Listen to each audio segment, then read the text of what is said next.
মাস যায় বছর যায়, তবুও ফুরোয় না জাতীয় স্টেডিয়ামের সংস্কার কাজ। কয়েক ধাপে প্রকল্পের মেয়াদ বাড়ানো হলেও ধীর গতিতে চলছে সংস্কার। চলতি বছর সব কাজ শেষ হওয়ার কথা থাকলেও আপাতত তা হচ্ছে না। এখনো বাকি স্টেডিয়ামের ফ্লাডলাইট বসানো, যা নিয়েও রয়েছে বিতর্ক। ধীরগতির সংস্কার কাজের জন্য নারী সাফ চ্যাম্পিয়নশিপ আয়োজন করতে পারেনি বাংলাদেশ। আগামী বছর দেশে বসার কথা আরও একটি সাফ আসর। যদিও মাঠ এখনও বাফুফেকে বুঝিয়ে না দেওয়ায় এই টুর্নামেন্ট নিয়েও ছিল শঙ্কা। তবে নানা সংকটের মধ্যে কিছুটা স্বস্তির খবর, ফেব্রুয়ারিতে ঢাকায় আসরটি হওয়ার কথা থাকলেও পিছিয়ে যাচ্ছে সাফের বয়সভিত্তিক টুর্নামেন্টটি।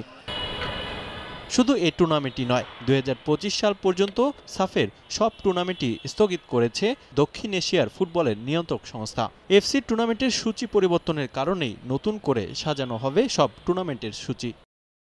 খালি আন্ডার-20 পিসিসি তা না, আমাদের টোটাল ক্যালেন্ডারই আমরা রিশিডিউল করছি, কারণ এএফসি তাদের ক্যালেন্ডার রিশিডিউল করছে। এএফসি ক্যালেন্ডারের সাথে সামঞ্জস্য রেখে আমরা টুর্নামেন্ট করি। সেই হিসাবে যেহেতু ওদের খেলার টুর্নামেন্টগুলো চেঞ্জ হয়ে গেছে ডেট, এ কারণে আমরা ওদের ডেটকে সামনে রেখে আমরা আমাদের ডেটগুলো আবার রিশিডিউল করে দেবো। ফেব্রুয়ারির 12 তারিখ থেকে ঢাকায় অনুষ্ঠিত হওয়ার কথা ছিল সাফ অনূর্ধ্ব-20 নারী চ্যাম্পিয়নশিপ। তবে এএফসির সূচি পরিবর্তনের কারণে তা কবে অনুষ্ঠিত হবে তাও মোটামুটি ঠিক করা হয়েছে। আনুষ্ঠানিক ঘোষণার জন্য অপেক্ষা করতে হবে আরও কিছুদিন। সামনের সপ্তাহে কম্পিটিশন কমিটি মিটিং এ নিয়ে যাবো, নিয়ে গিয়ে আমরা নতুন ডেট দেবো।